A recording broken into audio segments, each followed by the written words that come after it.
Welcome everybody to today's registration service. Our agenda for today's session is on the screen. So we just go through the welcome and the housekeeping, and we'll sorry, excuse me, sort of lost my track of thought then. We'll then kick off our session with Helen Lord speaking about the vulnerability registration service and our update for today. Then we'll then have Dan Woodhead from Income Max talking about the realities of vulnerability and what he does to support his clients. We'll have a comfort break for 10 minutes from 10:30 to 10:40. And then we will kick off the next session at 10:40 with Simon Gregory from Data on Demand. Then we'll have Derek Owen from Healthy Home Solutions starting at 11:05, and we'll have reflections of the day and close with myself from 11:30 until 12. So thank you everybody for coming to today's session. It's looking to be a very well attended event. Obviously this session is being recorded. We will be sharing the slides after the session as well, so you can forward that on, and we'll also be sharing the link for today's session on social media as well. If anybody has any colleagues or anything that'd like to review this session, we're more than happy for you to do so. That's absolutely fine. Anybody that's joining the session today, if you can make sure that you have your name corrected on the screen. So on your screens, if you hover over your own name, it has 3 dots next to your name. If you can click that dot and scroll down to where it says rename and just put in what your correct name is, then we know then we can see if you've joined the session today or not. So we know that you've joined today's session, so then we don't harass you to sort of say, oh, you didn't attend today, here's a link for the session. Or we'll obviously be sending it to you anyway. Heidi, would you like to continue any other admin that I've missed out? No, the only thing is really is if you wouldn't mind keeping your mute buttons on, especially when the presentations are being shared, just so that there isn't any background noises, dogs barking or other people in the offices, wherever you are. And yeah, the names, any other issues you have throughout the session, if you've got any problems, you can use the chat box and just use the chevron button and look for my name or Kirsty's name, and we'll help you out with anything that you've got problems with on the throughout the session. Other than that, no, I shall pass you back over to Kirsty to start the session. Lovely, thank you so much, Heidi. Have we still got people coming through? Yeah, we do. We're up to 74 at the moment. We have actually got 136 that are due to be arriving, so they are still coming through. Okay, sure. Would you like? Should I continue sharing this Helen's presentation then, so you can concentrate on admitting more people? That would be great. Well, I'm sharing my presentation. Oh, you're sharing. Oh, okay, I'll stop sharing then. So, yeah, I mean, people. So we're up to 75, aren't we? So I think people are probably recovering from their bank holiday weekend anyway. Okay. Yes, indeed.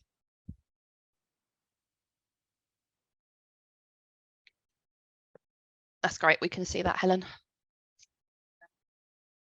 Just having that little battle where the top of the screen shows hides my ability to click the slideshow thing.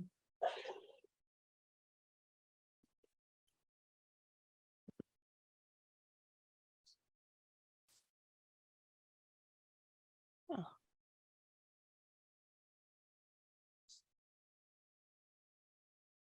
Can you see my screen anyway? Yeah, we can see your screen.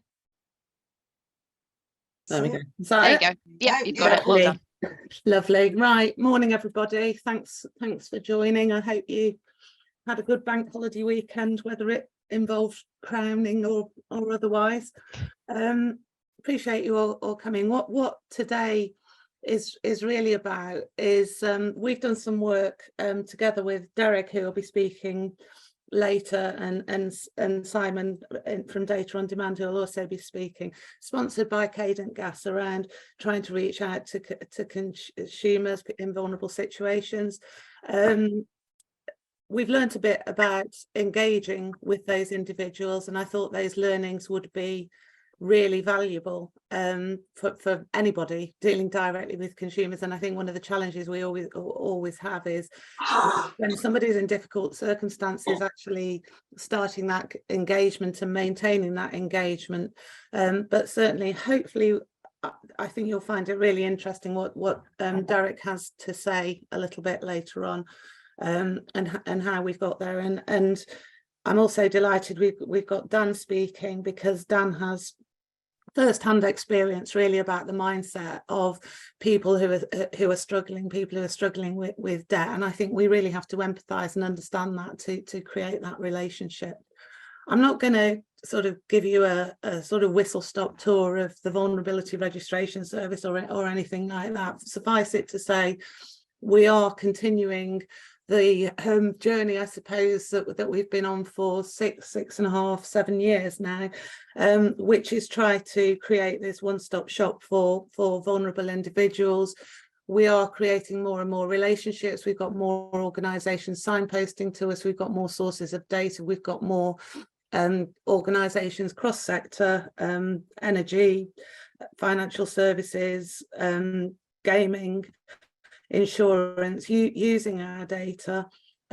We've still got a long way to reach in terms of critical mass, and I would encourage anybody who is not already using the VRS or sharing data with the VRS to please engage with us and make it happen, because the more organisations are working together and collaborating together, the more we can actually support the vulnerable individuals out there. Our aim when we started this hasn't really changed. It was to provide consumers really with one route to alert service providers to be aware of vulnerable circumstances, and that's whether it be financial vulnerability, whether it be circumstantial such as life events, or whether it be health related. And I think, as we all know, vulnerability is not a single thing. One thing impacts another, it compounds itself.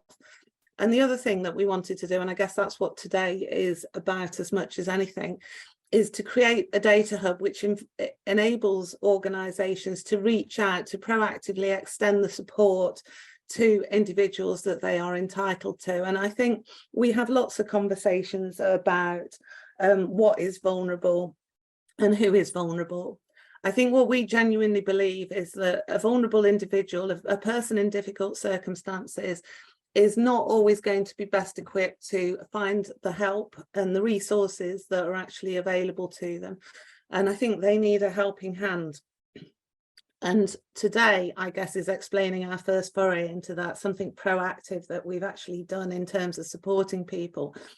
And I think it's very hard to define vulnerability, and I think that's a barrier to us. But let's just think, well, I think we are talking about people who are in a debt spiral, who are waking up at 3 o'clock in the morning, who can't see a way out, that are impacted by the stigma of debt, whether that should be the case or not. They can't see a route to sorting things out. Debt compounds debt. If somebody is in debt, they are likely to be paying high interest rates. If they're unfortunate enough to have gone into litigation, they'll be paying costs there. What is the route out of that? And we know that debt goes hand in hand with mental health, and one of mental health impacts debt and vice versa. We're talking about carers who are so bogged down and so tired by looking after the people that they're caring for. They also may not have the time or the energy to be able to look at the help that's available to them. And not only that, their time is completely limited and dictated by the people that they're caring for, and they are having to act on those people's behalf, which I think if any of you have ever phoned up an organisation and tried to act on somebody's behalf, even with a power of attorney, that's very, very difficult. People like dementia sufferers whose life is being changed on them, they immediately become vulnerable. They are less likely to be able to manage their financial affairs. And again, somebody is having to do that on behalf. People like financial abuse victims, whether that be the result of unregulated lending, or whether it be the result of an abusive relationship. And we know that domestic abuse relationships, 98% of those involve some kind of financial economic abuse. And I think we have to bear in mind that the fallout from these things isn't short. Take a financial abuse victim, their credit history, even if they've come out of that situation, will be riddled with debt, will impact not only on their ability to borrow and gain finance, but it will trickle through to things like their employment. Employers look at credit reports, landlords look at credit reports, and there's nothing in place at the moment. While they might get the debt written off if they're lucky, the history of that debt will remain on file. So these are the type of people that we are trying to reach out to, because they are so immersed in situations that it is very difficult to actually identify the support that's out there. And I think Derek will clarify what can be done if we start to move forward, start to work together. These are just some stats to really illustrate the enormity of what we're dealing with. We don't have an exact handle on how many people are vulnerable. Vulnerability is subjective. We can all be vulnerable at any given time. And I know there are question marks around whether the semantics of it and whether that's the right term to actually use. But let's think, people out there need support. And if we know about it and we can identify it, let's absolutely do what we can. Over 1.5 million cases of domestic abuse in the UK are reported. 30% are actually not reported. 1.6 million unpaid carers in the UK, going back to that scenario I was just talking about, being absolutely immersed in having to care for an individual and having no time or not having the energy to actually deal with things. Those figures are from Carers UK. Over 1 million people living with dementia, and figures would say by 2025, potentially 2030, but certainly in the next decade, million people living with dementia. Now, I think we can safely say all those individuals are going to have some sort of vulnerability.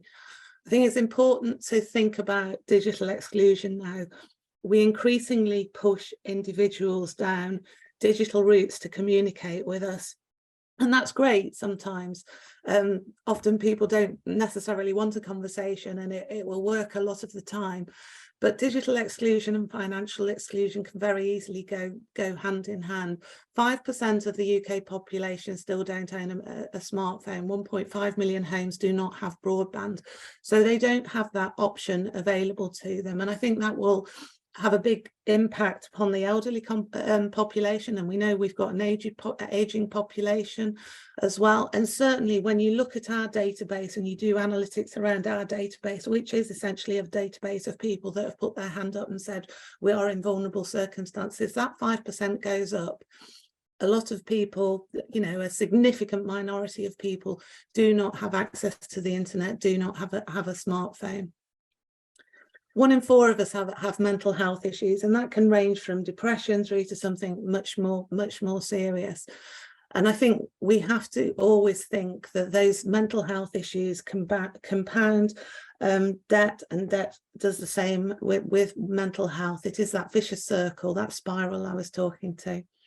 We did figures, we did a survey recently. 10% of the people that we surveyed, and it was just the general population, nothing specific, were saying that they're at risk of eviction, repossession or homelessness, or already had that happen to them. So when we are engaging with people, we have to bear in mind that 10% of them are probably worried about having a roof over their head. So some small bill is going to be the least of their priorities. Figures would suggest 271,000 people are already homeless. 3,000 plus, according to government figures, are sleeping rough, although I think if you look at some commentators on it, that is a drop in the ocean. Over 1 million people are thought to have used the services of a loan shark, and the illegal money lending team who actually work with us and alert us to people who are victims of loan sharks have huge amounts of information on this. The risk is that there is a safety net that is becoming higher, if you like, where people are falling out of the world of regulated credit. And where are they going to go to? They are potentially going to go into unregulated credit. And again, that is a massive spiral. You're talking 300 to 400% interest rates. 62% of those already have an income under £20,000 a year. 1 in 10 go on to attempt to take their own life. 10% of us are seriously in debt, and of those, 100,000 people in serious debt attempt to take their life each year. This is a quote that was taken from the Money and Mental Health Policy Institute's website, and I think it really sums up this mindset, and I'm sure Dan will expand on this, but this is the reality. To be in debt and to have people calling up to 15 times a day, to have your voicemail full, to have postmen open your letterbox and even more letters come through the post, too much for anyone. People are bombarded with different communication. If they're in debt to one organisation, then the chances are they're going to be in debt to several other organisations who are all contacting them, and that is the sense of being overwhelmed and looking for a way out and looking for support and help and looking for an answer, and that isn't always visible. Part of what we really believe is that there are options open to people, but are those options easy to find? Again, Dan will talk about this a little bit more. Sorry, I've got a typo there. So between 1.5 and 1.9 million pounds worth of unclaimed benefits is the estimate. New figures have come out recently relating to that at the higher end of the spectrum from Policy and Practice. That is, whatever the figure is, it's an awful lot of money that people are entitled to that isn't being claimed, that might be that answer to their problems. The issue is that every single communication we have with an organisation is complicated. It involves filling in forms, repeated filling in forms. It needs you to find what you're looking for on the internet. And going back to that scenario, the person in debt, the person with mental health issues, perhaps isn't best equipped to do that. 1.7 million unclaimed pension unclaimed pension credit. Our elderly population, the ones that are really less likely to be necessarily digitally savvy on the internet looking for things, 1.3 million unclaimed carers allowance. Now, I've gone down this route to claim carers allowance. The individual you're caring for has to claim attendance allowance. That's forms, that's filling in forms. You have to wait for that to be agreed to. You then have to fill in your carers allowance and claim that. None of these things are actually easy. 10% of discounted broadband tariffs are not being claimed. Now, I mentioned before the amount of individuals who aren't on the internet. So only 10% of discounted tariffs, are being claimed. And if you look to see how it's done, each provider will give you a different set of criteria as to whether you can claim it or not. That basically means that 90% isn't, and essentially most people on benefits possibly have an entitlement. And again, Derek will talk about that. And then one area that I think is really critical, only 20% of people actually know about the Priority Services Register, and this is on the basis of research that we did fairly recently.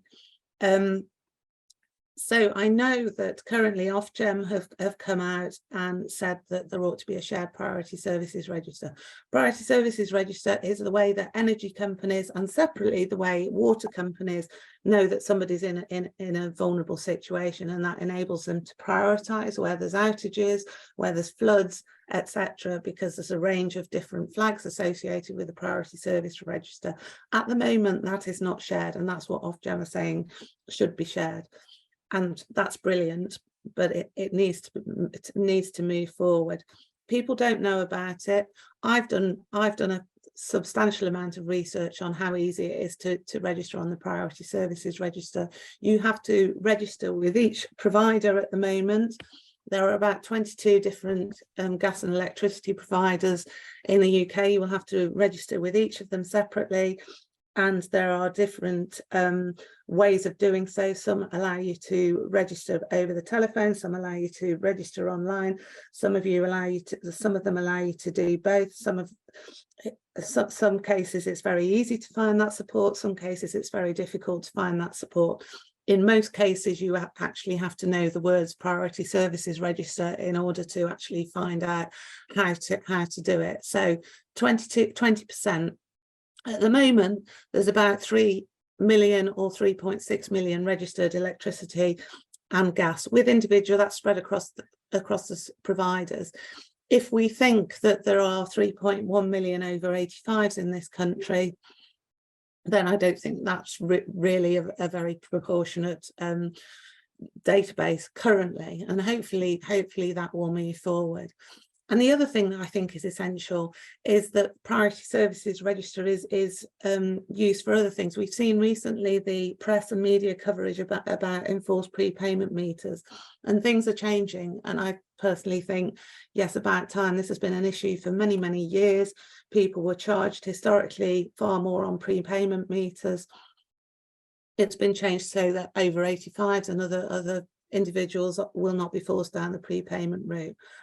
But I think we should, that age has to be much lower. We know that people are likely to, that 1 million of dementia sufferers aren't all necessarily over 85. So I think there's still far more to go.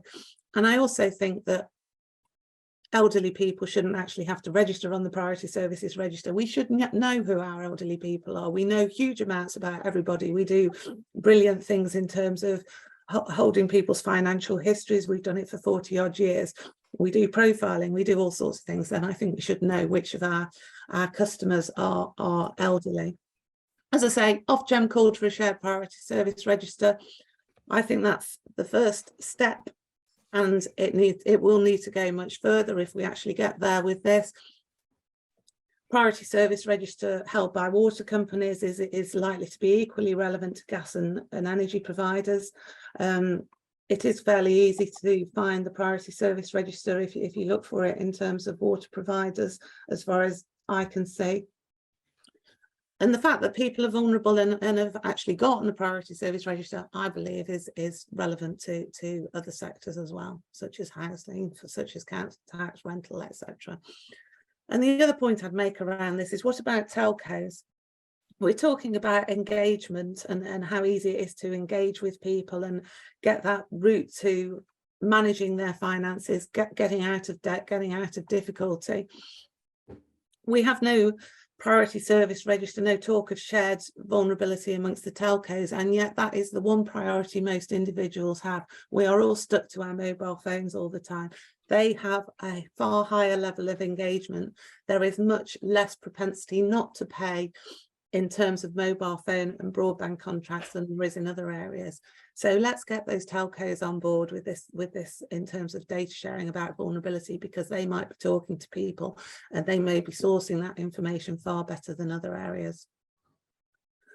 So just lastly then, and I think this is really key, we have to get into the mindset of people, and that's really what we've been trying to overcome in terms of what we're doing here. People are extremely busy, we all are.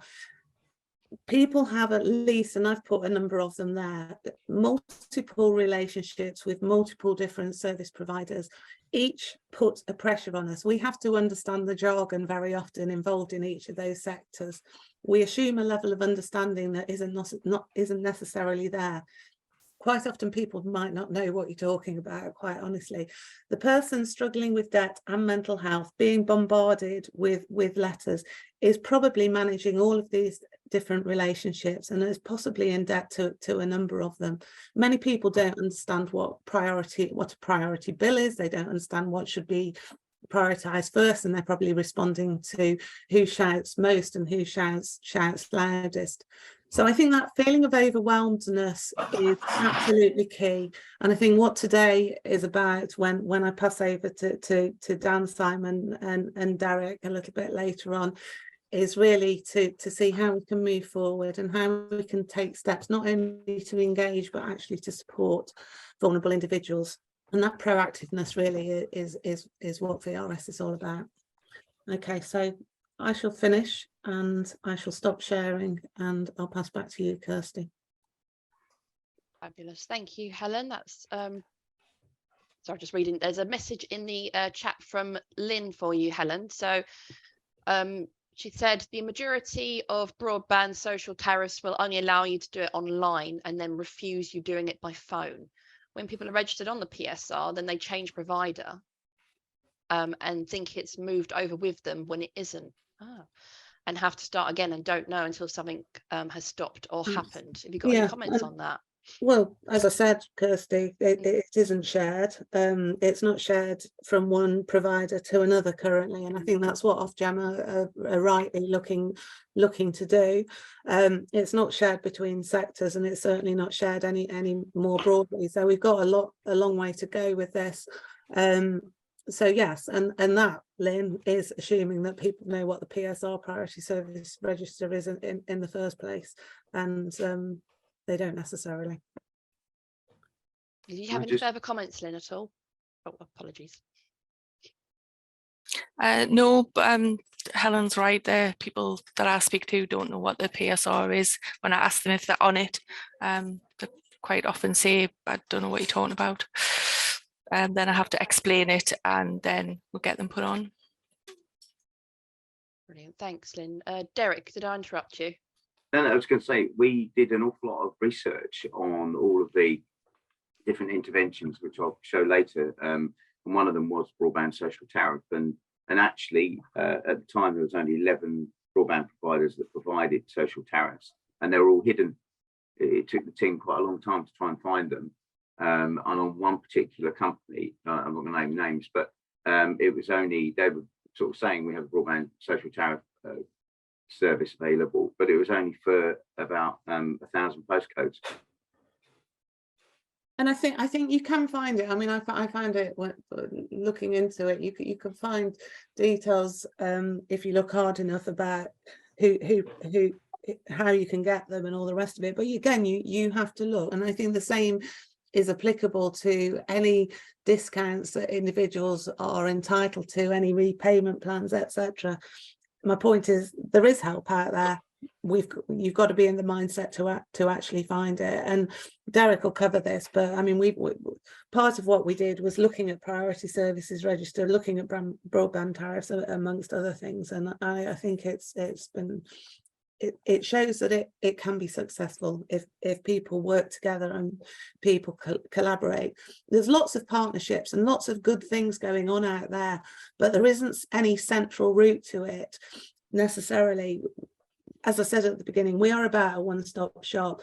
There is no point in having lots of different places for vulnerable individuals to register the fact that they're vulnerable, because we are just exacerbating the problem. There has to be one route to them. There's no point us all having lots and lots of different databases that may or may not be applicable to an individual. They all need to work together, and we can all put our own spin on that.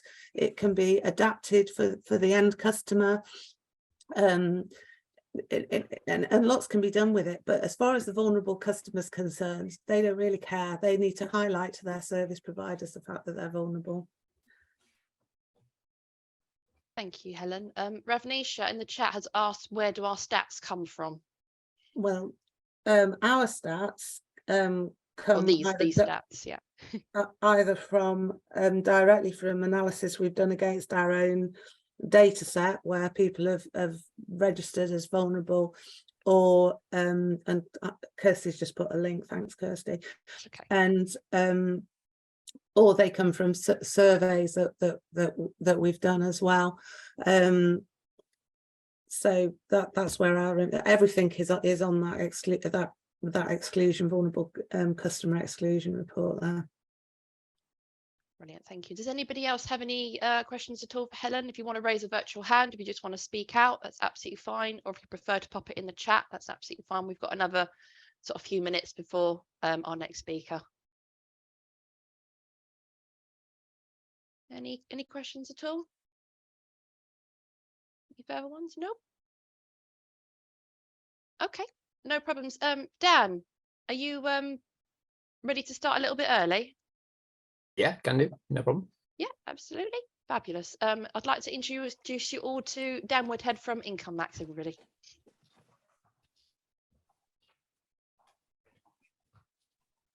So Dan's just going to share his own slides now. So yeah, it should be shared on the screen shortly.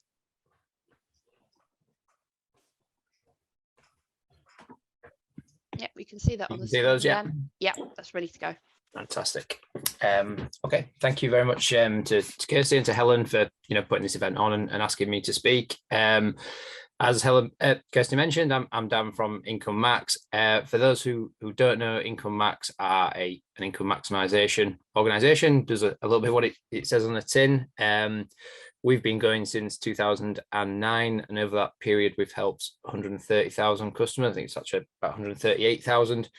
And confirmed over 38 million in new income. Now, I know Helen mentioned in the previous presentation around the amount of benefit that goes unclaimed each year. I think the data that's come out most recently by Policy and Practice is that 19 billion pounds of means tested benefit goes unclaimed every single year. We at Income Max kind of are able to find 7, 8, 9 million in additional income that we speak to individuals and advise them on and kind of guide them all the way through to getting that income into their bank account. But there is so much money out there for individuals, and I think there's a series of things as to why people don't claim it or can't claim it.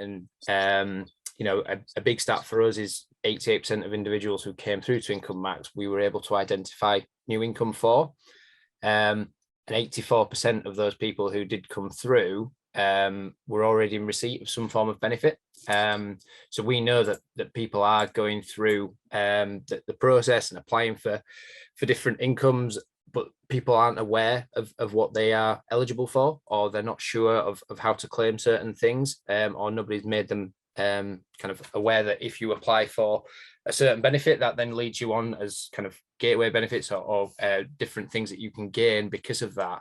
And it is quite a complex system. I know in speaking to Helen about speaking today and kind of bringing this forward for everybody, was that they at VRS has seen people where possibly there's 8 different benefits that people are eligible for, but to actually get those they have to speak to 8 different providers or have 8 different conversations. And particularly where we're talking about vulnerable individuals and people in vulnerable circumstances, they don't have the ability or the knowledge sometimes of how to get those benefits or where to go for them. And I've got a bit of a case study later on that just highlights that in some regard. For people who come through to Income Max, we will go through their situation with them. So we'll have a look at where they live, who they live with, if they've got caring responsibilities, if they have any disabilities, what postcode they live in, who their water provider is, their energy supplier. And through all that, we'll have a look at what income they are currently in receipt of, and then what, based on their circumstances, they're able to apply for. You'll see there in the bottom left-hand corner the kind of the high value cases. So for some people, it is that we found a warm home discount or a small amount of benefit that they are eligible for. And certainly, in the current economic circumstances, anything we find is a benefit to those people, and it helps either pay the bills or puts food on the table. But for some people, we do find kind of life-changing amounts of money that they should have been in receipt of for a long period of time. And you'll see there, 603 people had over £2,000, 315 over 5k, all the way up to 27 people. We actually found £20,000 in backdated benefit, and it doesn't really matter what walk of life you're from. That is a huge amount of money for any individual to receive, particularly where you've been in a vulnerable circumstance or you're on a particularly low income. I think one of the big challenges that we see is that people who do get those those big amounts are that they should have been in receipt of this for a long period of time because of their circumstances, and the way that they've been living is kind of below what the state sets as the minimum requirement. So they are particularly pleasing where we're able to reunite people with those kind of large sums of money. In terms of a few stats there on the right hand side, what we do at Income Max is advise people on the benefit or the incomes that they are eligible for. But for some people, we need to do a little bit more than that and help them with the applications or the submissions for certain benefits, or helping them go through with that claim. So you'll see there with over 3,200 calls made to government departments to help individuals go through with claiming certain benefits.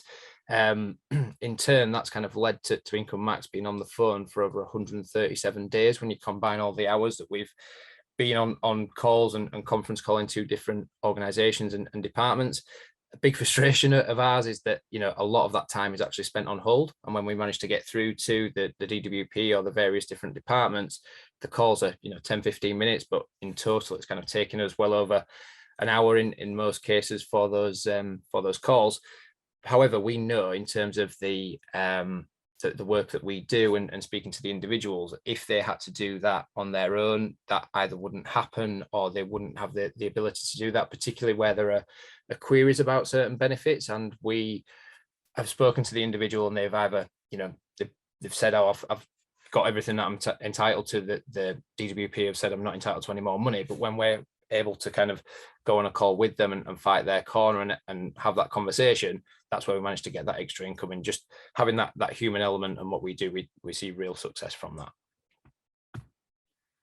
that. I suppose in terms of how customers get help, we've kind of spoken about that a little bit there, but we speak to people all over the UK. They are referred in through our referral networks. We work with a number of different partners, and they will vary from energy providers to banks, building societies, credit card organisations, a few other different organisations. And once we've got that referral, we'll reach out to the individual, and then we will go through and start to build that case up. Typically, it's around about four separate calls that we will go through with the individual to kind of start that process to being able to finish that on average. Obviously, for some people where we've got particular vulnerabilities, there will be more phone calls needed, particularly where we're conference calling to different organisations. But everything that we do within Income Max is based on the advisors who are experienced and know that the welfare system. We don't use any calculators or any algorithms to kind of say what incomes individuals are eligible for. It's from the knowledge and being able to kind of have that human conversation as to the work that we do and get the results that we do as well. In terms of the income that we actually find, they kind of come from all sorts of different areas in terms of charitable grants, adjusted current benefits, particularly where somebody might be on legacy style benefits and haven't converted over to the new style, universal credit and such like. We'll have a look at what energy tariffs and what water bills people are eligible for, where people are able to claim certain benefits. It might be that they can automatically get a cheaper water bill. Obviously, with energy, there historically were a number of different tariffs that people could go on to and save money by, you know, switching around. Obviously, that isn't there to the extent that it was previously, but we're hopeful that things like that come back at some point. Obviously, a big one is unclaimed benefits and people not getting what they're eligible for, looking where they can potentially save money on household bills, discretionary support, and also we get a bit of success with finding people white goods in fridge freezers and washing machines where individuals haven't had access to that and have been using things like a laundrette, and where we're able to help them get a grant or access support for a white goods. That's also a big success for people there as well, makes a real difference to people's lives. Another element that we've started to do over the past couple of years post COVID is the online Income Max self-help checklist, and this has allowed us, I suppose, to work in a slightly different way in being able to reach a lot more customers in a self-help capacity. We've partnered with 7 or 8 different organizations in being able to deliver this, and each organization, I suppose, uses it slightly differently. Some have hosted it just on their website, other ones have kind of added it to different emails to help individuals. One of the partners that we work with actually sent it out to over 900,000 of their customers at the beginning of the cost of living crisis, in terms of offering them the help and support to kind of get access to all the tools and things that are in that checklist. There's a whole kind of heap of different help in there. You'll kind of see all the things on the right hand side. What's quite interesting in terms of this is across all the different checklists, we've kind of got trackability and seeing where people go. And the number one for each organization that we're working with, obviously you'll see there that the left is one that we've done with EDF, but we've done it with banks and a number of different providers. The highest clicked on areas of the checklist is cost of living and energy help. So they are the real two that people are, and it's no surprise in terms of what's going on within the market. But that's kind of the big areas that people are seeking help for. And That's no surprise, really. Within that checklist, there are things that you can get help on in terms of, free school uniform, paying for funeral care, debt advice, energy advice, benefit advice. There's whole heaps in there that we use day in, day out as Income Max advisors. And that's just giving individuals help in being able to access that as well. So in terms of how customers are before they come through to Income Max, I had a chat with some of the advisors that speak to people day in, day out, and you've kind of got the keywords that people will come across all the time in conversations or the conversations your organizations have. So there's vulnerability, people are embarrassed, they're desperate and confused, and particularly where people are on low incomes and aren't able to make ends meet, it is a really tough time for those people, as I'm sure everyone can imagine. A lot of what we get is that people can't actually believe that they need to speak to Income Max or need to speak to somebody about finding extra income, or they don't think that we will be able to help because they've already in receipt of a benefit and they don't think they're entitled to anything else. They've gone through all the kind of official channels, so to speak, and they don't believe that there is anything else out there for them. There's a case study here from the partnership that we've got with Project Leap, where an individual was suicidal before Christmas, and post kind of the help that Income Max had been able to offer, they were feeling a lot better in their circumstances. But you can see on the left-hand side, the individual was on sick leave from work. She had a neurological condition and was finding it difficult to navigate the benefit system. And the kind of part after that, for the first time, for a lot of people, it will be the first time that they're in this situation. Obviously, for some people, they are on benefit incomes for a long time and kind of get used to that system. But for somebody, particularly where they may have an issue in understanding it, it is a very complex and tough thing to navigate your way through. The individual here was on universal credit and statutory sick pay, and their income was just over £6,000 a year. What we managed to do from an Income Max point of view was go through and do a conference call with Universal Credit, got the assessment done over the telephone, and individual personal dependent payment, and also the work-related activity element within Universal Credit. We managed to find £10,000 in terms of increased income for that individual, and that will make a huge difference to that individual, particularly where they were struggling to pay bills and weren't really sure what to do. And obviously you've got I suppose the ultimate issue where the individual was feeling suicidal, but post that advice they were able to kind of they've said they were feeling a lot better within their situation. But this is because of the complexity of the system and not knowing where to turn and what to do, and the human element that the Income Max were able to bring was able to really help that individual. I suppose in terms of organizations and kind of the customers that you will speak to, the things that are there that we work with our partners to do is, where there's been a loss of income, the income is lower than would be expected for somebody else within that situation. Somebody's on a benefit only income, they have debts or arrears with priority providers, somebody who is unemployed or has an illness which is affecting their ability to work or their income and has no ability to pay or meet bills. These are all people who could benefit from help from Income Max or another organization who does income maximization advice. And there's another kind of short case study there on the right hand side that an individual who was in the process of getting PIP, but was again overwhelmed and didn't know what to expect or who to turn to. And through the help again that Income Max had provided, the individual was awarded a £2,000 backdated payment, and also their income increased by £172 a week, which is just over £8,000 a year. So again, you've kind of got a £10,000 for the year if you're looking at it at that kind of figure, but £172 a week will make a massive difference to somebody, particularly where they don't have the ability to kind of manage their bills, or they're struggling with kind of the cost of living and inflation as it is at the moment. So that, I suppose, is a bit of a whistle stop tour on Income Max and the help that we give and how customers are when they're coming through to ourselves. I think there's a couple of bits in the chat, so happy to take any questions. There is indeed. So we've got Lynn from Changing Lives saying that she agrees, Daniel. Call wait times for Department for Work and Pensions are average of an hour for a 15-minute call or less, and the people that Lynn works with can't stay on hold for an hour, and the music can be quite triggering for some people. Yeah, completely agree. You know, we know, you know, the amount of time that we've kind of taken in getting people to that steps. Obviously, for some people, they don't have that time there and then, and we will advise them up front that this isn't going to be a quick call.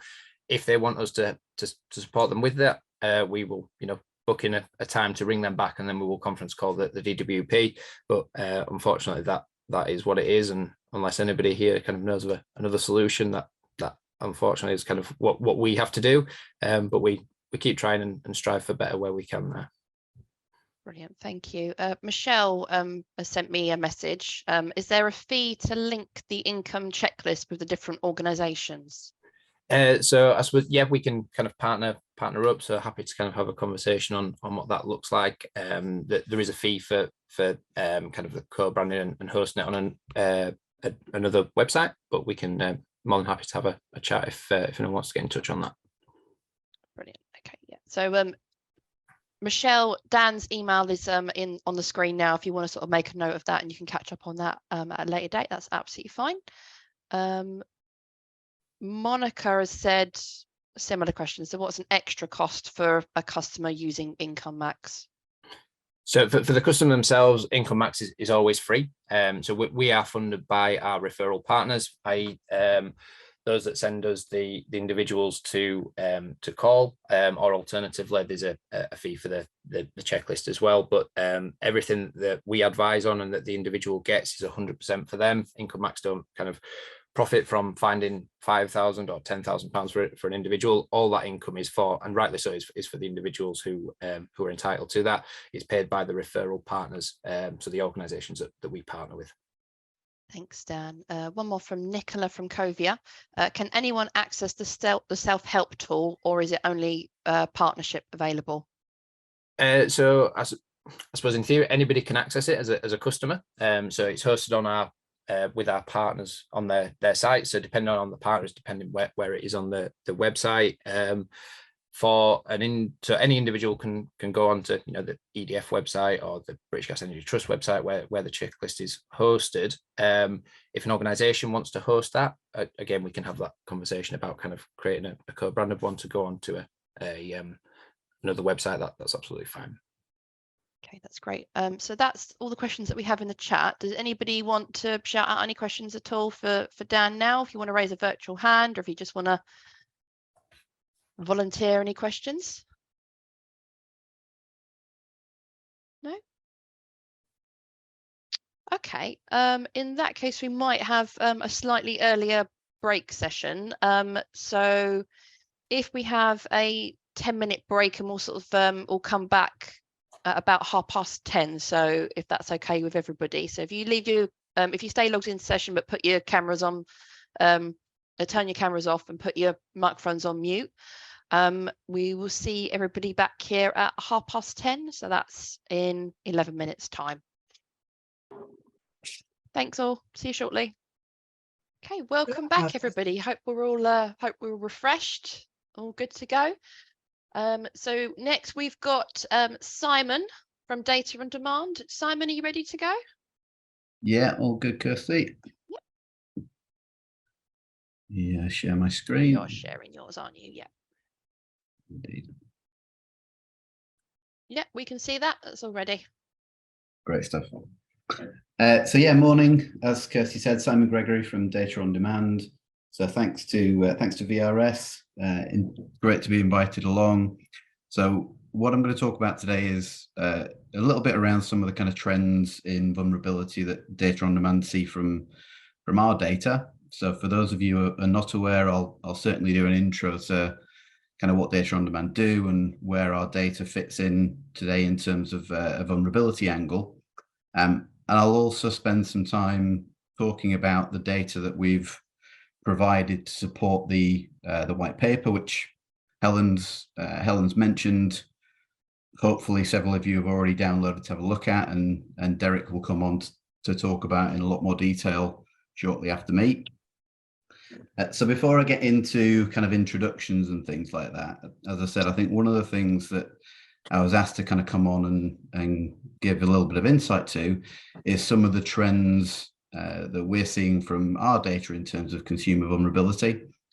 So specifically, when we're talking about vulnerability, the information sources that we're using are primarily looking at applications that are coming in from consumers for subprime or kind of high cost borrowing. So typically, they are the types of consumer who may have, poor credit scores, limited access to kind of mainstream credit. And while there's great data sources available from CRAs and similar businesses about how customers perform on the loans and borrowing that they already have, one of the things that we look to focus on is that demand that's potentially going unserviced. And that comes through the volumes that we see of people applying for online, subprime, high cost borrowing. So there's kind of three things I've picked out today, and we can go into this in a lot more detail, and we'll probably follow up with our own sessions as well and talk to this in a lot more detail. But the number one kind of piece that I thought was most interesting that we've seen over recent times is the increase in the number of people coming to this type of borrowing for the first time. So typically, you tend to see a fairly cyclical approach to this type of borrowing. So you've got certain individuals who will use this type of credit repeatedly to support themselves and certainly apply repeatedly. And in the past, we've seen between kind of maybe 5-10% of new people turning to this type of credit for the first time. But what we've seen over the last kind of 6 months, and certainly right up to today, is an increase in the number of people who are who kind of run out of other options and are applying for this type of high cost borrowing for the first time. So that percentage is currently over 25%. And what we think that is down to, and that kind of plays out in some of the other insights you get from lenders as well, is it's people who have kind of ridden out the COVID pandemic. They've potentially ridden out the cost of living increases as well. But they've got to the stage where they've eaten into saving. There's potentially some kind of life event or something similar that's happened that's caused them now to turn to this type of credit because they don't have any other options available. So it's been interesting to see that, interesting and also worrying to see the number of people that are turning to that type of credit for the first time. And that's something we'll continue to monitor. The second one I wanted to highlight is just looking at some of the reasons why people actually apply for credit in these type of loans. And one of the key statistics we've seen, which I don't think would surprise many people, is that applications to support purposes such as household bills have increased over 50% across the second half of 2022. And we saw that kind of peak out in January, where you have nearly £150 million worth of support being sought and being asked for by this subset of the population who don't have access to the support they need to pay their household bills. With the support that's been put in place and some of the energy caps, etc., coming into play, we have seen that drop from that peak slightly, but it's still much higher than we would typically see from the data that we're collecting. And the final one I wanted to touch on is just again the keeping on that track of why people are asking for credit and for support.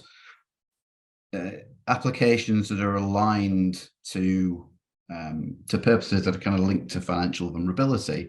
So things like people who are looking to take out high cost borrowing to support with debt repayments, or people who are looking for support to pay their rent, their mortgage.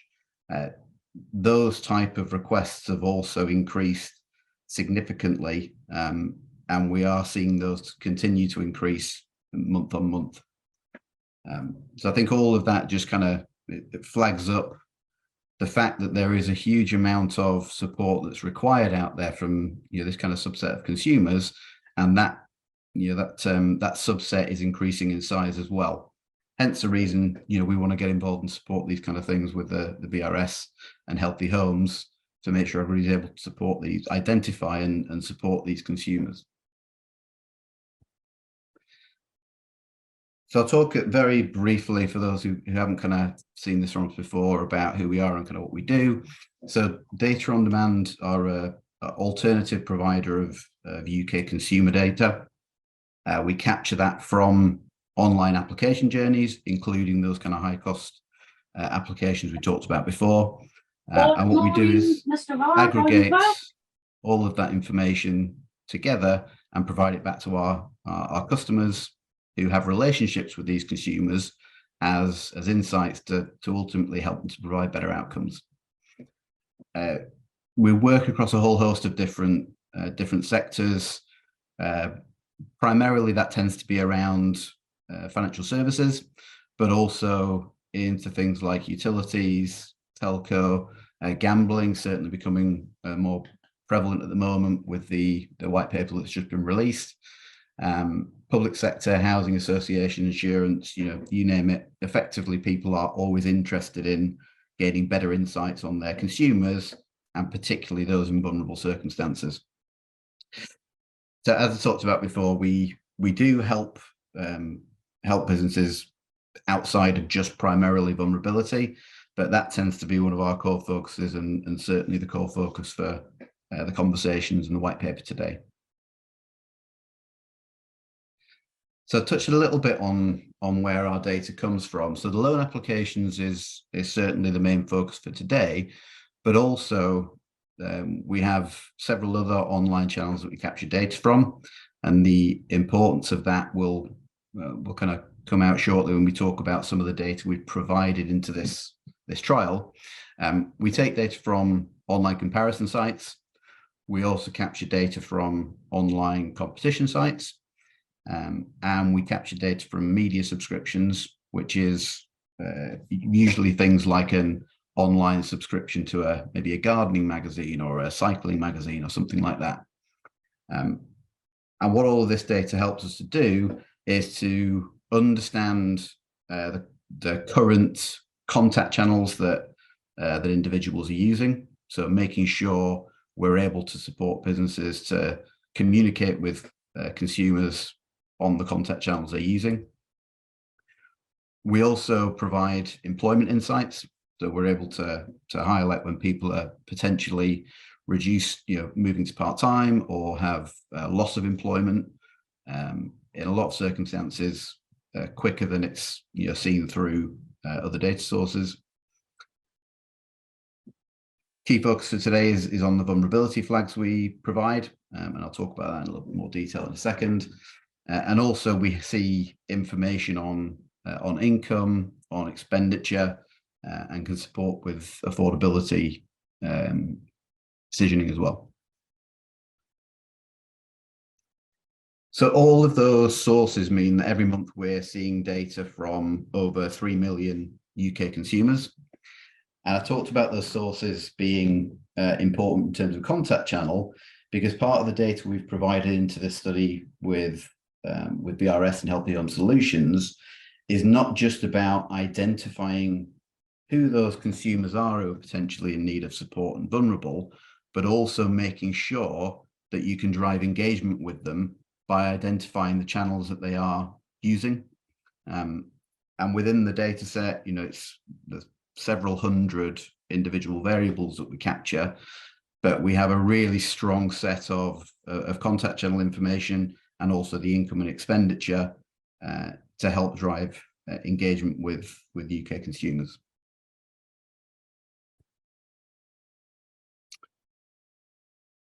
So the data set we used in our kind of core flagship product for identifying and monitoring consumers' vulnerability is IDView. So at the moment, that IDView data set is just under 4 million UK consumers who are displaying some form of characteristics that are associated with vulnerability. So that, as I said before, the vulnerability side is purely focused on those applications for subprime high cost credit. And we see about 600,000 applications per month. The reason we've focused this kind of data set there is initially linked mainly to the FCA's view on the use of that type of credit as being a likely indicator of financial vulnerability. So what we're trying to do is to identify trends and characteristics within those individuals which are aligned to the well-documented drivers and characteristics of vulnerability that not just the FCA, but many other regulators have highlighted as an important for firms to stay on top of, to help themselves identify their own vulnerable consumers. We also enhance that through the partnerships that we have with businesses like the VRS. So great contributing data source to us on the basis that the majority of the kind of 3.9 million consumers that we've identified are more likely to be those individuals who haven't yet put their hand up and and actually asked for help. So these are consumers who are requesting help through the applications for credit they're making, but haven't yet likely told the businesses they're working with, or even entities like the VRS, that they do have a problem. So with that partnership with the VRS, we're able to show, okay, here on one side are the consumers who look like they need help but haven't put their hand up yet. With the VRS, we're also able to complement that with consumers who have identified and asked for help, to give a really kind of full picture in the database of consumers in need of support. So all of that data, we're capturing that real time, so we're able to see day by day as we update our data set, the changes, real-time changes in circumstance for individuals, a lot of which is driven by cost of living crisis. And within there, which everybody I'm sure will be happy to see, I'm not going to go through the 100+ variables we have, but the many different variables, right from a kind of top line basis of being, are you on the data set, down to some granular insights. And I'll give a couple of examples of that now. So we tend to break our kind of data set down into information sets. You'll see on the left-hand side here, the variable names and the descriptions. So we've got things like home circumstances. So identifying people who've been through some kind of life event, such as a divorce. We're also able to identify changes in employment, as we talked about. So people who have maybe previously been applying as being employed or part-time employed, we're able to see once those applications switch through and they're identifying themselves as being unemployed. Your I&E we talked about, and specific to today, we've kind of focused a little bit on the utility side, but we are able to see how that changing view of what customers are saying they're spending on the utility bills through the I&E information that we capture. And the last two bits really, so loan information, we touched on that in some of the trends that we talked about, but being able to identify your consumers and your customers who have applied for certain types of credit, even as recent as the past 31 days, to help you identify those that may be in need of support you haven't identified. And the segmentation really is the last bit I wanted to touch on. So we split our data set down into three segments: highly vulnerable, currently vulnerable, or historically vulnerable. And that's the kind of top level breakdown, again, aligned to some of the guidance given by the regulators on that. And we've tried to tie the data set and the descriptions that we use into that as closely as we can. If anybody's got more questions or wants to have a look at the kind of wider data set, I'll flash my contact details on at the end, but more than happy to run through those in more detail. So last bit from me really was looking at the kind of core focus of the piece of work that we've contributed to with VRS and Healthy Home Solutions, and that is, how do you actually turn the insights and the identification of vulnerable people into engagement? So when we're working with customers, and this is regardless of sector, when we've been through a process to help look at their customer book and help them identify individuals who are showing signs of potential need for support and vulnerability, we'll usually provide that insight back. And the most common question is, okay, what do we do with that now? And I think that's, I won't steal too much of Derek's thunder, but certainly something that Derek's going to come on and talk to in a moment. But I thought it was just worthwhile identifying a couple of examples of how this can be used. I think the important thing, which most people would agree with now, I think from the conversation we've had, is that we don't want to be, very clearly targeting a specific individual and saying, oh, we hear you are vulnerable, you might want some support. It's more about identifying consumers who may require that support and providing it in a little, bit of a softer kind of intro to that, to let them know the types of support that's available.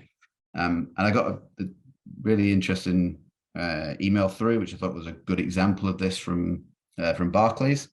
So luckily, I'm not aware of being too vulnerable at the moment, although there's probably some certain signs in there that could be picked up on. But yeah, I got this email through on the basis of the account I have with Barclays, and they were just making me aware that if you do need to talk to somebody, we're not saying specifically you are in trouble, but we just want to let you know that these type of services are available. And the other one, which again, hopefully sinks us into Derek's conversation rather nicely, is just some of the examples of what the VRS have been doing with support of Healthy Home Solutions and some of the work they've driven out for Cadent. And with that, I'll leave it there. Certainly happy to answer any questions, but for anybody who wants to pick up with me directly, website's there and also the email. And I'm sure these slides will be shared afterwards, I think, as well, Kirsty. Yeah, absolutely. Thank you so much, Simon. There's a question from Trish in the chat. So with a reported increase in people owing money to family and friends, which can often be masking illegal lending and loan shark debts, is this something that you include in your data, Simon? Yeah, we don't include that in our data, but it's certainly a trend that I think we would agree with. Just seeing the amount of people who are requesting this type of credit, the important thing to remember is these are the requests. So the vast majority of these requests won't be serviced. So they won't be accepted. They won't be fulfilled by the lenders, even those who are happy to kind of accept high risk individuals. Part of that is driven by the regulation around who entities are allowed to lend to, and just the amount of businesses that are actually in that space anymore. So several of you may be aware of the number that have dropped out over recent years due to that, the regulatory environment. Wonga's probably the one that's most well known. But what that's meant is there's still a huge subset of people who need this type of support, but a much smaller group of lenders who can support that. So you've got things like credit unions, which I think are doing their best to try and support where they can. But unfortunately, and there'll be people who are much more qualified to talk about this kind of thing than me, but I think across the board, people are saying that there is a significant increase in use of loan sharks, even when they can't turn to family and friends. Yeah. Thanks, Simon. It's definitely what we're seeing at a legal money lending team is, reports of all the regulated lenders declining more than ever before, and it fits very much in with the stats that you said at the start about the reasons that people were borrowing. Aligns again really closely with people who are turning to loan sharks for access to credit. So, the absolute most financially vulnerable. So yeah, thanks, Simon. Brilliant, thank you for that. Yeah, the vulnerability registration service are actually working with the illegal money lending team. For anyone that wasn't aware, we gain access to the clients that have been victims to loan sharks. So that vulnerability data is available on the VRS system, just as an FYI to anybody that wanted that information. There is another question from Andrew from Leo Vegas. So looking at the gambling sphere, do you look to provided vulnerability categories, or is the data provided for matching players on your database more comprehensively? How do you suggest the data could be used, Simon? Yeah, I mean, I think the big thing from the, I've not read the full 250 plus pages of the gambling report yet, so that'll be some bedtime reading for me to carry on with. But the main trends and kind of things that we're being asked for from gambling businesses is around supporting their view of affordability. So I think one of the things we do look to do is provide support to identify changing affordability within consumers, changing spending habits and things like that. In terms of how we do that and the kind of the different variables that are used, Andrew, it's very much tailored to what the individual client wants. So some at a very high level will just want to know, have I got a consumer who's looking to access, you know, some form of borrowing, or are they registered on the VRS? We've got some who are going down to very granular details of saying, okay, we want to take these 3 specific variables about the types of borrowing, change in income from you, and we're going to drive them into our own models.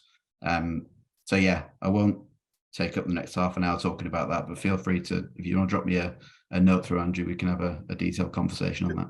I think, Simon, it's worth saying, isn't it, that we are seeing both data on demand and VRS and the 2 databases merged. We are seeing gambling organisations being quite proactive in terms of wanting to work with us, starting to use the data and trying to identify vulnerability through that route. Yeah, absolutely. And I think it's, you know, it is important for the gambling businesses in general, you know, the general fact they want to try and support their own customers as much as they can, but that's also been, you know, now heavily driven by the new white paper. And I know quite a lot were, you know, feeling things out a little bit, waiting for that to come out, but I expect that's only going to increase now. The regulators have been a bit more clear about exactly what they're expecting from firms as well. I mean, the thing is, and I deliberately didn't sort of start banging on about where we get our data and everything from for the purposes of today, but it's very difficult, obviously, to identify vulnerability.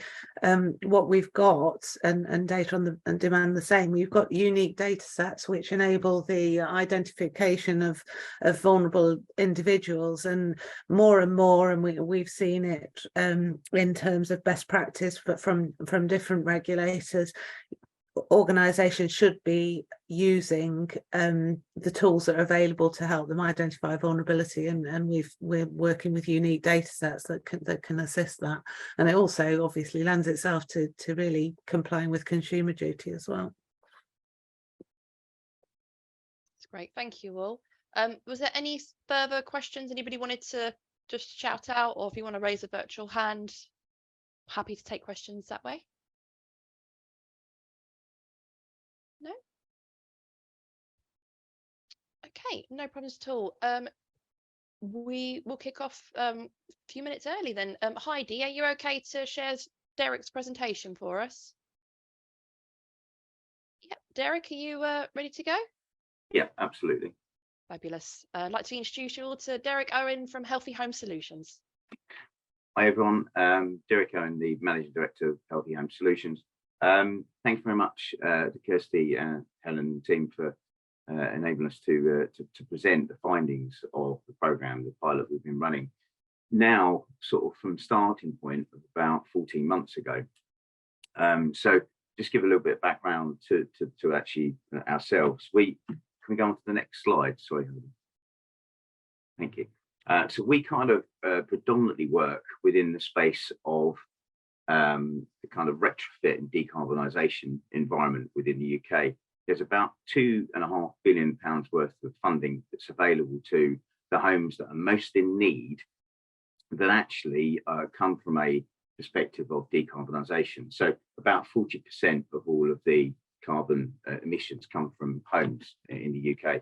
And within that, there are a very large portion of the households today, over 60% of the houses, that are of an EPC, so that, which is an energy performance rating of what they class as A, B, C, D, E, F, G. I'm just going to, I know most of you probably know this, but where D, E, F, and G come in are where the homes that are actually really, really not in a good state. And so they are, they're basically releasing all of these carbon into the UK, into the atmosphere. So our focus has been on identifying those homes and helping that industry identify those homes, but with a very different approach, which the current approach is around the fabric of the home, whereas we look at not only the fabric, but we look at the people and the asset together and the welfare of the resident. And this is how we came about meeting up with Helen and the team at the VRS, and also then discussing with Cadent as part of the gas distribution networks division, how we could help to identify the homes most in need by identifying whether they're vulnerable or they're in some kind of fuel poverty or just in poverty. And of which, through the results, about 72% of the people that are in poverty or fuel poverty are actually vulnerable as well. So one of the key drivers behind this, given that our focus at the time and in this industry is to help housing associations and local authorities to upgrade these homes in a very efficient manner. Today, they are purely focused on where does the installer get the most amount of money from the different funding. And so right now today, there's a large proportion of homes that are 3-bedroom houses detached upwards that are being improved. But based on the campaign and program we've done with Helen and the team, that is not the most vulnerable homes. And so therefore what we're trying to do now is redirect that funding and say to government, you need to add in some additional levers to help the more vulnerable homes or in poverty and fuel poverty to be upgraded first. And that's one of the key drivers behind this. The second key driver for me is, having worked with Helen now and the team for quite some time, is to convince government that a one-stop shop for vulnerable consumers is really necessary, in a bit like the Tell Us Once service that's there. And it just should be a standard service that goes through the VRS with support. And I'll come on to why that's important. But we very much have approached this as a resident first engagement program by bringing all these elements together. Can you go on to the next slide, please, Heidi? I'm just going to ask for the poll. We've got I've just got 2 little polls just to see the response. Can we do the first poll quickly, please, Heidi? Okay, so collaboration. Do you feel that data? Sorry, do you feel you? Oh, right, okay. They're around they're around the other way, actually, Heidi. Sorry. Could you do the first one? The second one first. Is that right? Sorry, my fault complete. There we go. Just wanted to see, everybody on the actual webinar, are you currently struggling to engage with vulnerable consumers? So just if you answer yes, no, or not applicable, that'd be really helpful. Just give it a few seconds.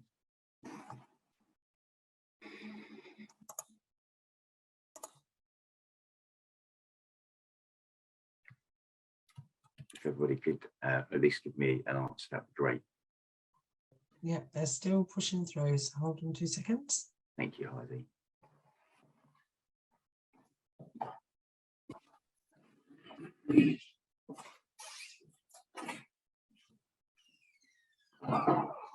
Give it a few more seconds.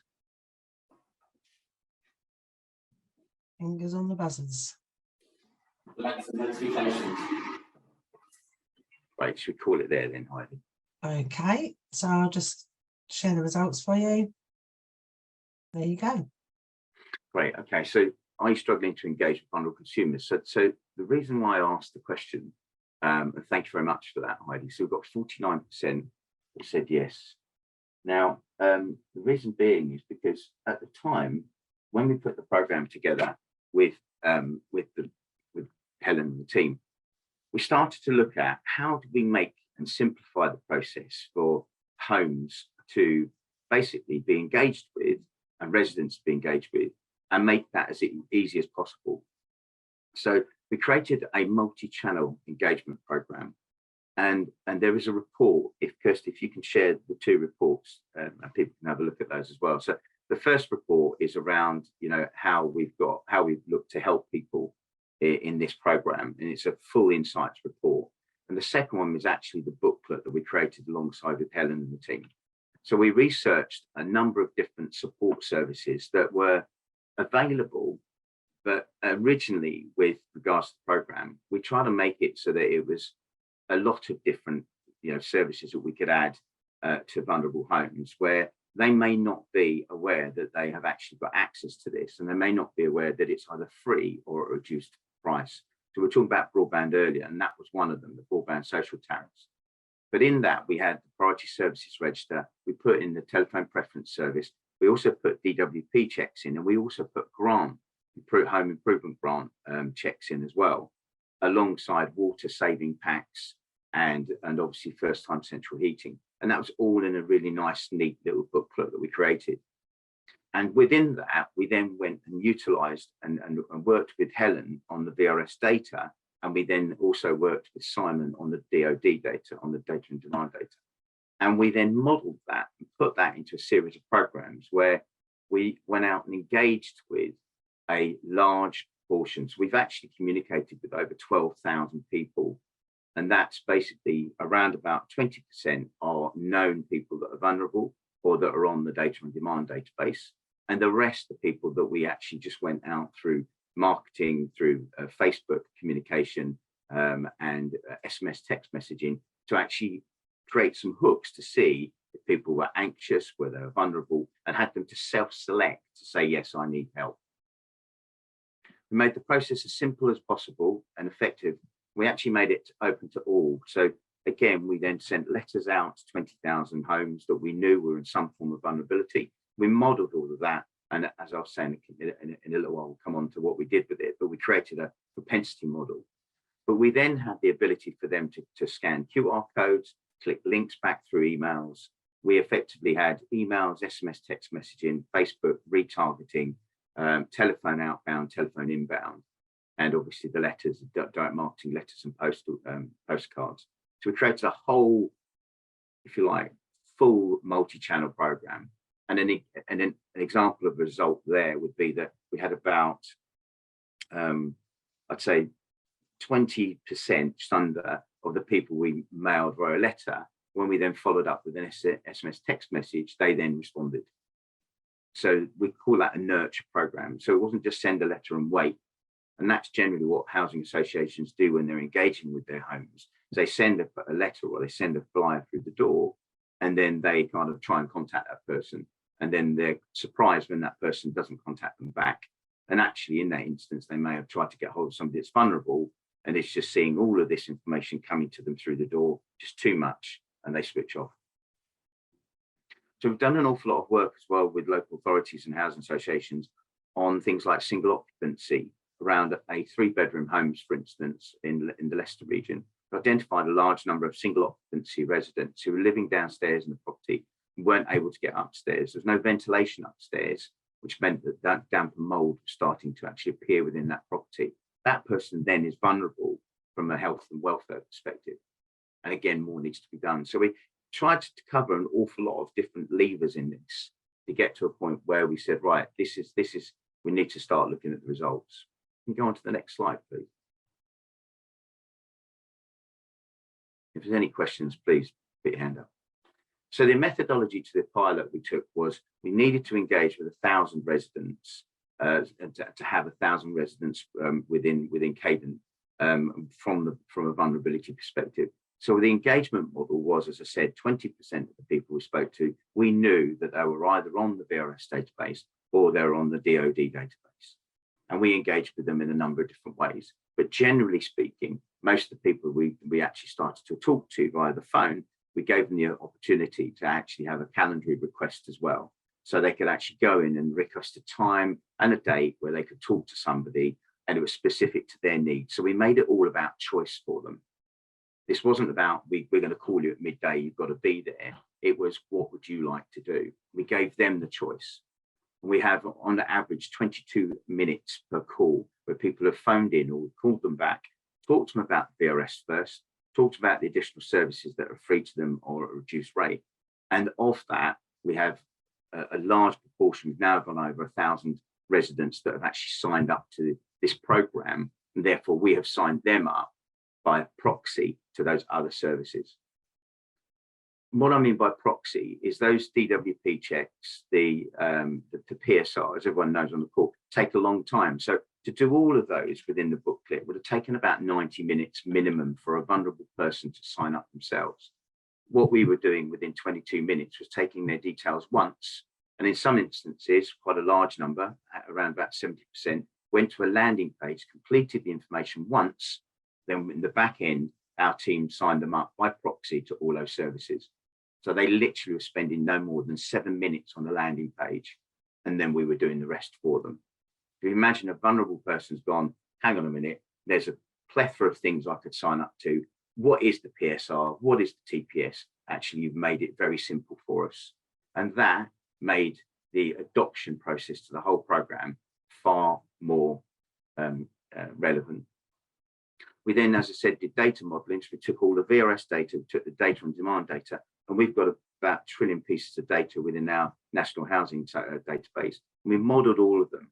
And so now what we have got access to is a propensity model that enables us to see for all the homes that are most in need from a fabric perspective or from a home improvement perspective, how many of them are vulnerable, and where would we need to talk to them, and how do we talk to them?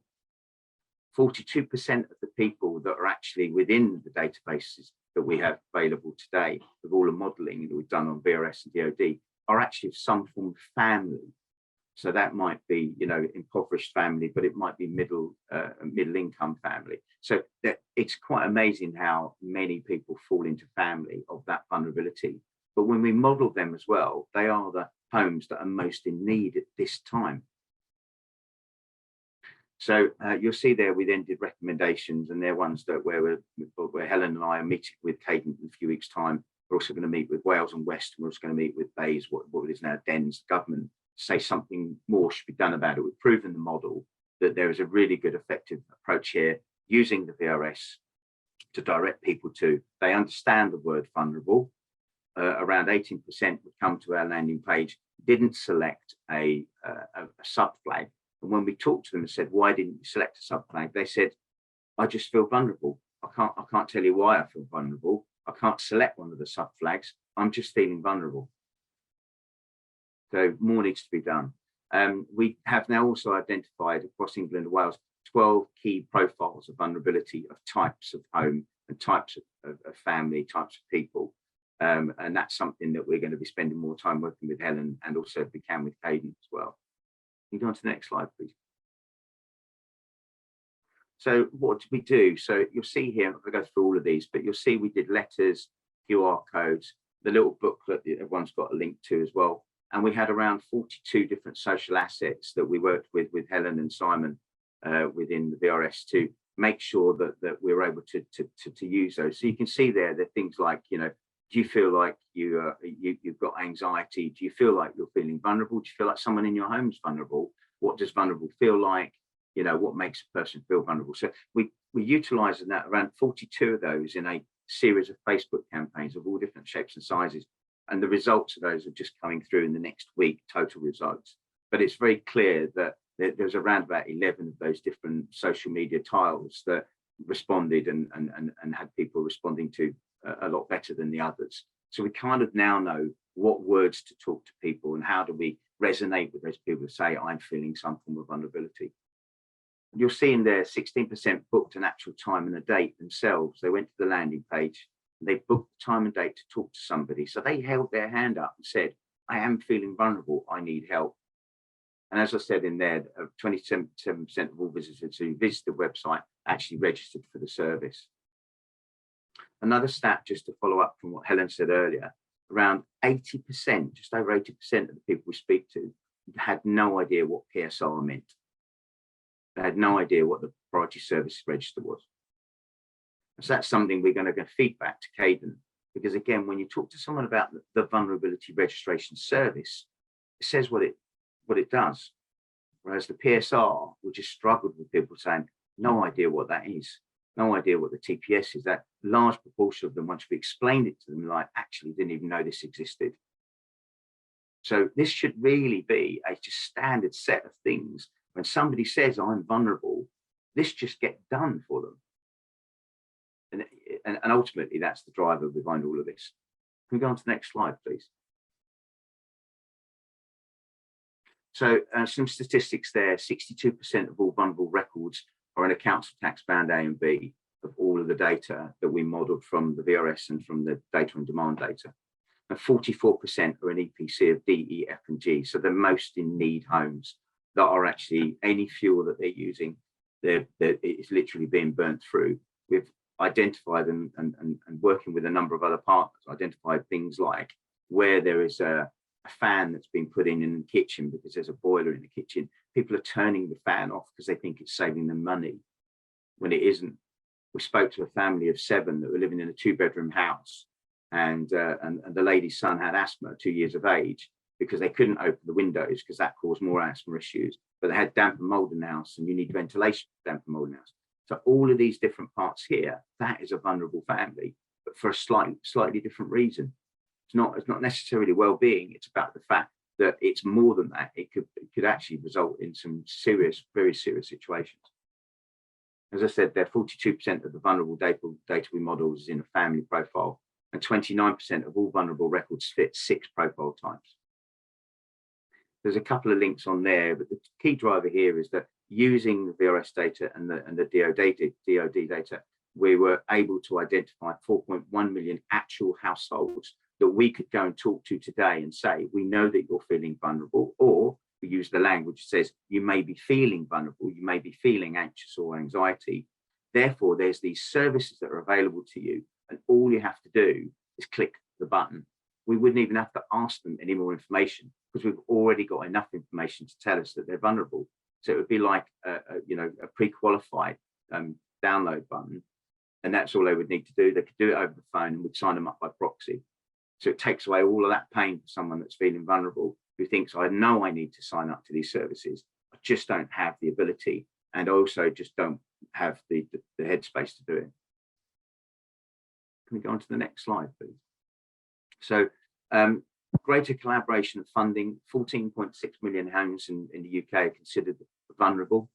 You know, we've identified through the data, there's 4.1, but we have also modeled 7.1 that absolutely match the 4.1. So we've got another 7.1 million homes that we could go and talk to today and say, actually, do you feel like you need further support and help? Here's where you can sign up to it via the VRS, and here's all of the additional services you're likely to get as well. So within this, really, it was about, social return on investment as well. For every pound that we spent on this program, we can actually, through the Housing Association Charity Trust, independently show that has provided 12 to 15 pounds of social return investment within that community for every pound that's spent on this program.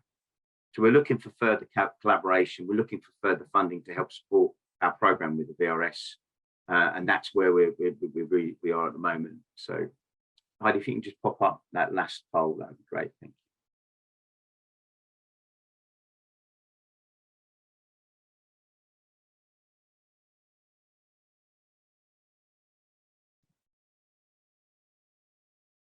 Apologies, hold on 2 seconds. I'm just going to see if we can relaunch it. Hold on.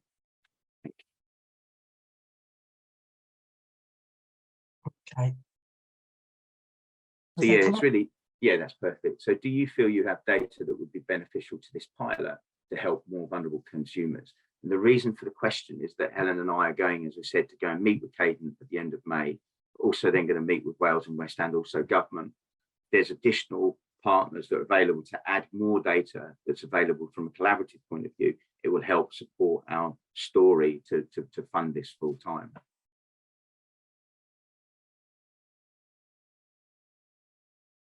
Give that a few seconds.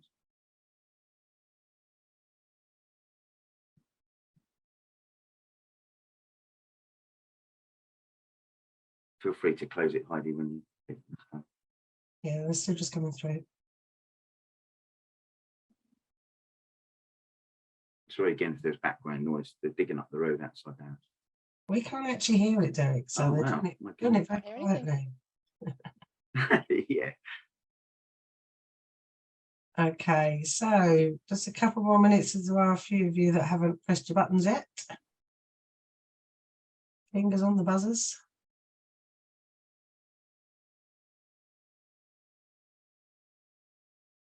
Okay.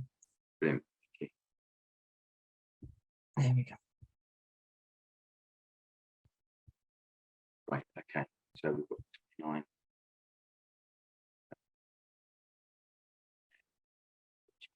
That's brilliant. If you have got data and you feel like you want to help support the program, can you please give me an email and connect to me on LinkedIn as well? But thanks very much indeed, Heidi. Any questions?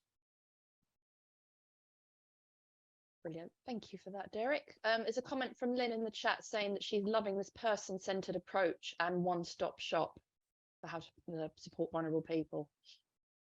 Yeah, that I think Helen and I had to talk about this when we were at one of the events. It really is one of those things where, if you think from a vulnerable point of view, the people that were calling into us were saying, one, we didn't know the VRS existed. These are Facebook kind of inbound.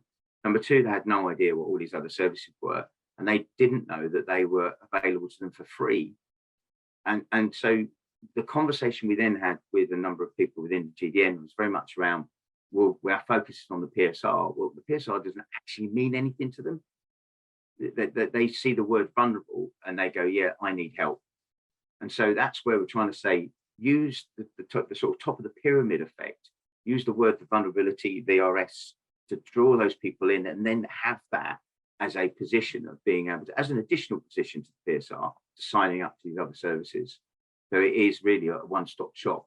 And imagine from a vulnerability point of view, you're going to sit there and think, oh, this is amazing. I only have to give my details once. And if we've already got their details, we just need them to say yes on the phone or on a landing page, please sign me up. We don't need anything else from them. Thank you, Derek. There's one question from Andy Weller. I think one question is whether you have data, and another is if you have consent to share. Yeah, absolutely true. I think Simon from Data on Demand and Helen probably more applicable to answering that as a kind of point. Sorry, Derek, I wasn't sure. I just interrupted you. It wasn't really a question. It was just I answered your poll. So Andy Weller from Santander, I kind of answered the poll that was yes. I answered it as not sure because I'm pretty certain we've got the data, but I'm also pretty certain we don't have the consent upon which to share, which is, I think, probably a conversation for another day. But I just wanted you to be aware that maybe others might have answered in a similar fashion, which is, I think, yes, some good data exists and you're doing such great work and it would be truly good to be able to share, but we've also got to just be mindful of the consents and stuff. Yeah. One of the, sorry, go on, Helen. No, I mean, no, you're absolutely right, Andy, and it's that balance as well, because we obviously, all our data has a legal basis for sharing it, but also the flip side of that is always there is a data protection fear as well, which almost stops things moving forward at the same time. So I think the more clarity that we can get around what where consent is applicable, when we can share data, I think is massively important to this whole process. The other thing as well for that, Andy, thank you, is that talking to the data team within BEIS, which is now DENS, apologies, it's just been changed, Department of Net Zero, what we tried to say to them was that there's so much data around, why don't we just create a unique reference number by house? Because then at least then it takes away the very, very detailed sort of personal information, but we can at least then identify the homes that have some form of vulnerability within it and map that against the ability to have that house improved. And so that was the conversation we were having with them a while ago. So everyone's got data, but if you imagine we had a register that said, these are all of the houses, here's a unique number. What we really need, like Simon and Helen and I, is not necessarily the individual person's details. It's more about sharing the data to get a better propensity of which homes are likely to become vulnerable and likely to become suicidal, etc., as Simon mentioned earlier. And it's the having the ability through that propensity model to do something about it before it happens. And I think that's the most important factor, and something that we've tried to push forward with government is to say, here is a really good opportunity to do something before it happens. Thank you for that, Derek. There's another question in chat from Andrew Close. So, having spent so long working in the water sector, I struggle with the ability to draw together holistic solutions for the different sectors. Strategically, how will yourself and Cadent be moving this forward to try and gain some quicker traction, Derek? It's one of those conversations which we have been, so that the whole thing was around convincing the GDN and Cadent, in particular gas distribution networks, to say, look, there's a different way to approach this. You're waiting for people to find you on the PSR. And from Andrew's perspective, obviously there's a greater thing now where all the utilities are trying to create one PSR, but it's still saying priority service register doesn't mean anything. It doesn't mean anything at all to people that are vulnerable. My mum's 83 years of age, a little Irish lady, and I said to her, do you know what the priority services register is? And she hadn't got a clue. She thought it was something to do with radio. So when I said to her, what do you think the vulnerability registration service is? She immediately said, I bet that's somewhere I can go, say that I'm vulnerable and not have, and have help. So I think the key driver here is, having talked to Cadent, and I'm really looking forward to the session that Helen and I have got on the 31st. We want to basically say to them, look, this is something that should be just standard. It should just be standard for somebody that comes to the VRS and help promote the vulnerability registration service, where there's other supportive services behind the background that are just signed up to immediately, including the PSR. But if they find the PSR, great. It's that route. So that's the next steps. We're talking with Cadent. We're then having sessions with Wales and West, and hopefully that will open up a greater conversation around all of the GDNs. And then again with government, say, look, this should be a kind of one-stop shop that should just exist. Thanks, Derek. Andrew, did you have anything further that you wanted to ask? Yeah, thanks for that, Derek. Really useful. I think my struggle is to go really frustrating that we've only just got energy and water into a space where the ICO are saying data should be collected and shared on an SPI basis rather than consent, which is great because that gives a much wider, broader ability to share data. It feels really frustrating that ICO haven't quite figured out that affordability type triggers are also key important things that we should, that are incredibly interlinked. And I think that's where I'm frustrating, that I'm struggling with the regulators who don't seem to be able to get their acts together either, with all due respect to the regulators. But it seems like we've been having the conversation for too long. So it'd be good. Yeah, and just interested, this obviously you're dealing quite a lot with the energy there. Did you have any intentions to move into the water sector fairly quickly to have similar conversations? Exactly correct. I mean, where we were really trying to get into it, we had two conversations early doors with Ofgem, and I think they were quite surprised because, as Helen and I talked about a while ago, we can't find anyone else that's done a program quite like what we've done here, and so it's kind of a first. So I think in some instances when we then presented it back, we've had some organisations say, well, we don't really know what to do with it. It's kind of, it's working, but we've kind of got our path here. Well, hang on a minute, we're going to have to change our path. That wasn't our strategy when we set it 3 years ago. And so I think the driver here for me is, yes, if somebody wants us to open the door and have conversations with the water, definitely, because an example would be water savings kit. One of my colleagues is on the call here with Corey. He would be able to tell you, water savings kit, in order for somebody to sign up for water savings kit just within the Cadent regions, there's about 8 different ways to do it. And actually, that should just be one, shouldn't it? Should be a tick in a box. Yes, please, I'd like a water savings kit. Yeah. At the moment, they've got to go and find it. And even on the PSR, it's like, well, I'm not in a Cadent region. What region am I in? Hang on a minute, I'll find another way of getting to it. It's just too complex for somebody that's sitting there saying, help me, we've just made it way too complex. So yes, the answer is anybody that can, you know, and I'm sure it'll be through Helen and myself, which is let's open the door to any utility and say, look, you know, here is a service, and hopefully over time it might be that people kind of connect the dots, i.e. government, and say, yeah, let's do this. This is something that needs to be there.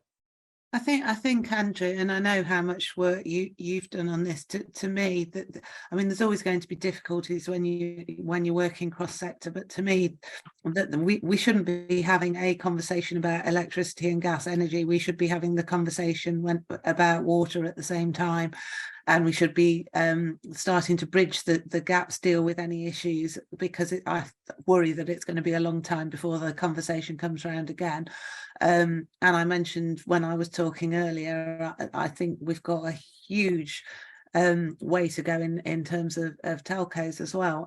I agree with you as well. We need more clarification from the regulator. The biggest barrier throughout everything we've done with VRS is around a perception in terms of data protection and not being able to do things and not being able to share data. Some of those challenges are quite right. And I don't play down the importance of privacy one iota, but many of those perceptions are wrong, and they have stopped people moving on, I think. I think the other thing as well, just to follow on from that, we can now map 7.1 million homes in the UK that are in disrepair. So when we model that to the propensity model based on the data we've got from Data on Demand and VRS, 4.1 million of them are 99.7% likely to be vulnerable. So right now today, we know that we could go out and target those homes and say, did you know? We don't have to say, are you vulnerable? We can just say, did you know, here is a service that's available to you, anybody that's in your home that may be feeling anxious or in some form of vulnerability. We don't actually have to knock on the door and say, we know your name. So, and that's the other bit for where we're coming from. We now have a data set, and we have the ability to target these people and homes in the right way. Instead of waiting for them to find these different services that are available, why don't we go proactively out there and say, we can help you?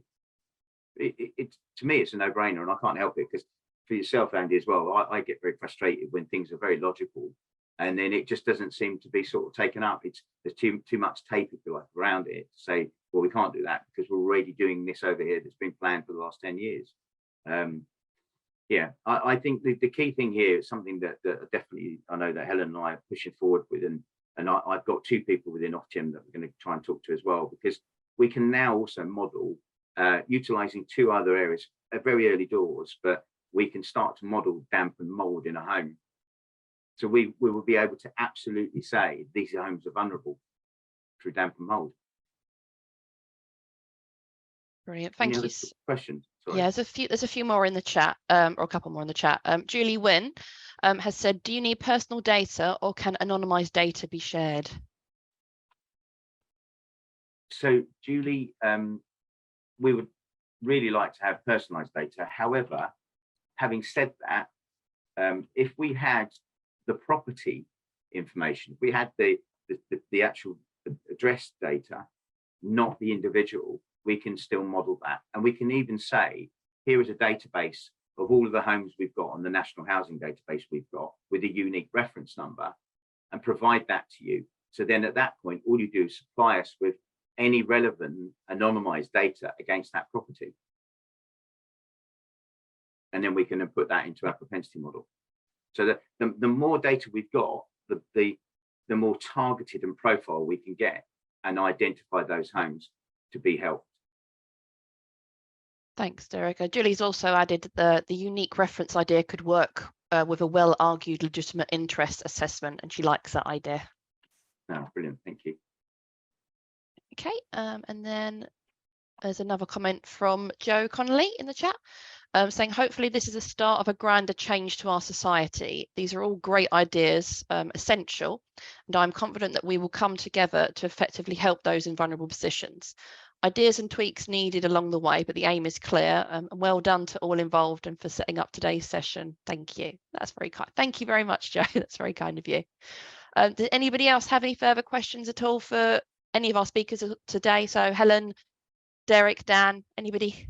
There is one that's come through, actually. It comes through direct, but I will just sort of let you know. It says, can Derek confirm if he is working in specific locations, or is this work all over?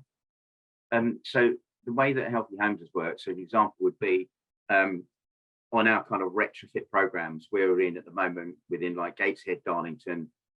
We've done programs, we're starting to do a program around the Leicester sort of region. We've got another one which is with the GLA, with the Greater London Association as well. So we're doing these sort of tests to help support an industry that has been predominantly driven by the fabric of the house, and saying you've now got to think about the resident and the engagement with resident. So we're across the whole of the UK, Scotland, and Wales and England. So any ideas, anything that you can think of after this and think, right, I think we could, help find some funding here, or we could help run a program here, please contact Helen and I, and we can get on a Zoom. Please, by all means, please everybody link through to me on LinkedIn as well, and please download the insights paper, because there's a lot in there. I mean, I've briefly covered it, but there's an awful lot in there that's been fully supported by Helen and Simon from Data on Demand. So thank you very much. Brilliant. Thank you, Derek.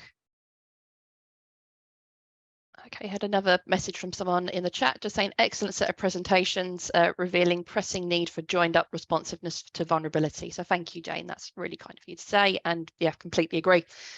Did anybody else have any further questions at all? If you want to just raise a virtual hand or just speak out, that's absolutely fine. No? Okay. Well, that is effectively the end of today's session. So we've had some excellent presentations today on basically on how we can support vulnerable people, and we can use a joined up approach in order to support those people further.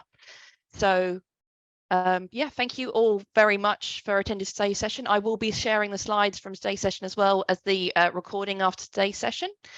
If anybody does have any questions for any of the speakers today, please do reach out to them directly, or if you'd like me to put you in touch with them directly, please do pop me an email. That's absolutely fine. Obviously, you would have had my email from the joining instructions sent around this morning. But yeah, hopefully this is the start of some big changes that can help more vulnerable people access services that they desperately need to get more information on. The data from today shows that there obviously is a huge amount of work that we need to do to support these people further. Okay, thank you very much everybody for coming, and yeah, hope you enjoyed the session. Thanks, Please do feel free to all right, please do feel free to put me any feedback that you'd be happy for us to share on social medias for our next sessions.